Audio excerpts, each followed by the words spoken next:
Ayan guys, mag-aani tayo ngayon ng mint. Ayan o, makikita nyo makapal na yung ating mga mint sa ating garden. So, ayan, isa-isa kong tinatanggal at tinitingnan ko kung may mga brown na dahon para aking tanggalin. Para ayan o, laging sariwa ang ating mint. Ayan, isinasahog ko to sa aking rolo o spring rolls. Ayan, masarap kasi ito. Ayan yung nagpapalasa sa aking spring rolls at talagang napakasarap nito.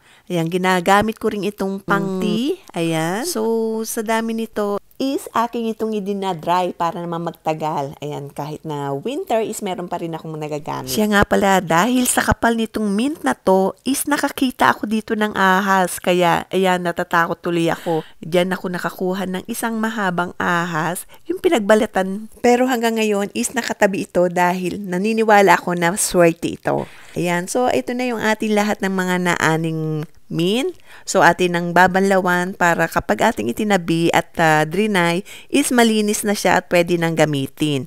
Ayan o, dapat malinis talaga para mawala yung mga lupa-lupa. Ayan. So ayan, ang dami na nating nakolektang mint. Tama-tama sa susunod na winter, meron na naman tayong maiinom na mga mint. O yan o, diba? Ang sarap talaga.